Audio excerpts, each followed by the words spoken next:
יושב בחדר, מקליט במחשב, המסך אדום, הכל מתקרב, כל קליק נדלק, השורות זוהרות, הלב דופק, הדלתות מתקרבות, ופתאום בום, האור מתפרץ, המסך נפתח, הכל מתפוצץ. אני נשאב פנימה, הכל מסתובב, עכשיו זה קורה, המשחק מתלהב.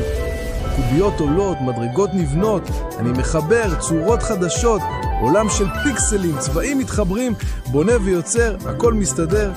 אבל פתאום דמויות מוזרות, בוטים רצים, חוזרים שוב ושוב. אני מנסה להמשיך, אבל הכל נתקע.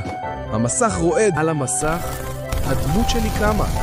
מרימה ידיים למעלה, צועקת בחיוך מגניב.